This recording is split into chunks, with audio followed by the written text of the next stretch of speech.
Hapo tunaongea kuhusu FGM ama tohara kwa wanawake. Na madam, opinion yako ni nini haswa kwa kuhusu jambo hili la FGM? That's about the culture, because in some of the cultures they go for the circumcision, and some they don't go, they prefer they remove the teeth.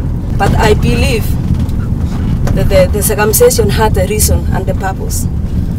Reason ilikuwa aswa wale wa zamani mabwana zao wakienda kazini mbali kama wanafanya forces, wanaenda hiyo circumcision, kuna discipline ambayo unapewa namna ya kurespect bwana yako, na bwana pia akiwa mbali huna hiyo feelings kwenda nje kutafuta mwanaume mwingine. Hiyo ni what I believe. And also saa hii vile imekuja kwamba hakuna mambo ya circumcision kuhusu mambo ya HIV/AIDS, some they still go because they still believe their culture. And culture yenyewe inakufundisha mambo mengi wakati unakuwa circumcised. Watoto siku hizi iko tofauti wakati unakuwa yule amekuwa circumcised na yule hajakuwa circumcised. So and I believe also it depends. Mambo ya feelings iko ile ambayo umekuwa circumcised, wengine wanasema you don't have any feelings at all. Na wale ambaye hujakuwa circumcised inasemekana uko na feelings. So kuna tofauti hapa, kuna culture, kuna feelings after and before. Wewe unaona kama ni kitu nzuri tunafaa kuembrace for it? Yeah. Kiculture kuna ile tunasema we should not forget culture yetu pale tulitoka. Lakini kimasomo siku hizi inasemekana ya kwamba we should not cut. Na wewe kivyako unaonaje? Personally, mimi mwenyewe nikiona katika hiyo mambo ya HIV/AIDS kukumbukishwa, na also inadepend kwa mtu mwenyewe. Kama unataka nenda, kama utaki you are not supposed to be forced. Ni wewe mwenyewe useme unaenda au uendi. Ukijua umuhimu yake enda, kama ujui au utaki uachwe. Acha tushushe mtu na tubebe mwingine, tuendelee na mada yetu hapa kwa Matatu.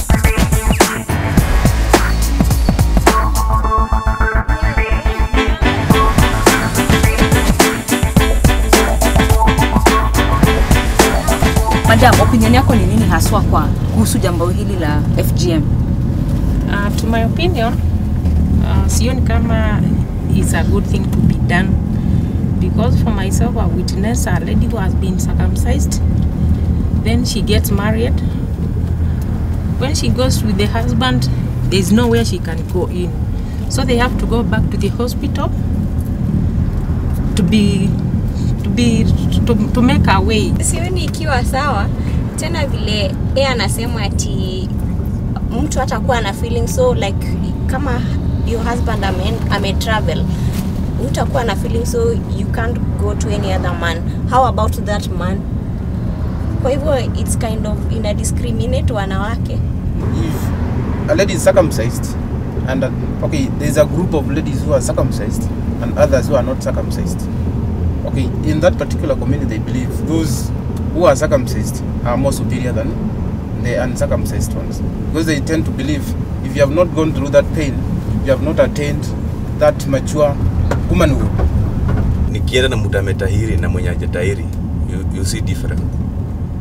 So it's like sasa kama kitahiri itaniforce niendenge nje because sasa hata afai. When you cut, yeah, it's true, you don't have the feelings being the woman. So what they do is that they deny the woman the pleasure to enjoy life, and especially the sexual part of it. Na ni kwa nini haswa communities na practice FGM mpaka sasa? The thing of FGM started a long time ago, so it is a culture. There are some people who say mwachamira ni mtumwa, so you have to follow the culture. If you don't follow the culture, you're discriminated from that culture. As a man, niyo as in men kufeel nikawa na own women. Nile akienda atake kusikia ati demu wake ameenda kwa mtu mwingine ama kitu kaa hiyo. Hiyo ndo, that's the whole reason mwana ili come up. Some people think to be closer to the ancestors traditionally, they have to follow those rules which were set earlier. They thought they were set by gods, so they thought that if you are not circumcised as a lady, you are not close to your God. Also, those ladies who go for circumcision, most of them go for cesarean sections because they are unable to push the baby, and if they have to push, they get a very bad tear. Kwa sasa wacha tu watch a small insert ikiwa na maelezo zaidi, then we'll be back to the debate. In Kenya we have female genital mutilation or CAT, whereby is the partial or total removal of the female genitalia, and this is practiced by some communities, and they have different reasons why they do it. In some areas like in northeastern, when you are not circumcised or you are not cut, they look at you as you are not pure, you are dirty. So for cleanliness and purity, you have to undergo it. And some of them say that maybe even if you pray, your prayers will not reach unless you are circumcised. So it has very, very many effects. First, even the time that it is just being done, that pain is unbearable. Some of them can get infections during that time. Others, because of the scar that is formed during FGM, you find that during childbirth, there is problem because maybe when the head of the child cannot pass there because the opening has been reduced. We look at different strategies in different areas. Like right now, we are trying to involve the elders and we're engaging men very much because they are the ones who say that we cannot marry before. You have to look at that area and that community and the reason why they do it before you come up with a strategy, because they're different everywhere. And then, you know, when you're dealing with somebody's culture, they really hold it so dearly. So we know it's something that is not going to stop suddenly, but we need efforts, more efforts to make the community understand. Because even if we have the laws, they'll continue doing it in secrecy. Okay, tumesikia some of the reasons why communities practice FGM, like cleanliness, family honor. Unaambiwa ya kwamba ndio ulete honor to our family, you have to go through FGM. Na maombi zako zifike. Na pia maombi zako zifike. Pia being protected against spells, ensuring that you're faithful to your husband, usitembe nje. Na pia it's the other thing pia hiyo tu mambo ya cleanliness sana ndio emphasize. Lakini wewe, in your opinion, do you think that taking the cut, it makes a difference? Also they say that the thing mekumbuka JB, they say that if you've gone through the cut, you're a better wife because you're more responsible and you're not, you will not make for a rude mother or a rude daughter-in-law. But do you think that really going through FGM makes a difference? Okay, according to what we've heard from our men currently, as in right now, we've just heard them say that they don't enjoy what they're supposed to enjoy with a woman who has been cut or circumcised. So we've had the evidence from them, and it's like the wife who's not cut is the best. You do not become pure because you are cut. You are not disciplined because you are cut, but discipline is in the heart. The way you are principled and the way you carry things. It's not about what you are, the cut, but you discipline yourself.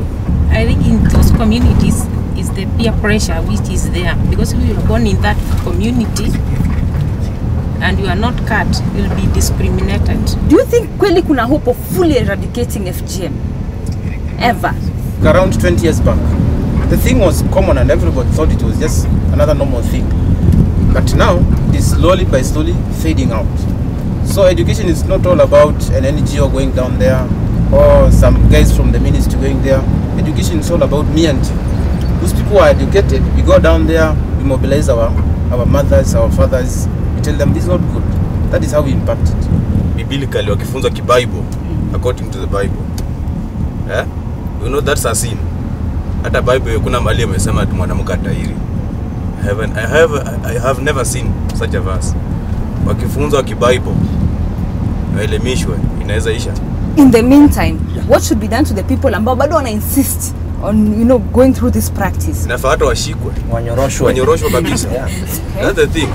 Yeah. Kwa msichana mmoja ambaye unapitisha tohara, unamtahirisha, you get 2,000 Kenya shillings. So in a day, tax free money. Yes, per day you're circumcising 100 girls times 2,000. Can you imagine? So maybe kuwapea jobs zingine za kufanya inaweza kasaidia. Kitu inaweza nini sana ni law. Because tu wanaonanga law yezi tufanya kitu, hakuna ati clause inasema ati tukifanya hivi tutashika ama tutafanya hivi. So ina come back to the law.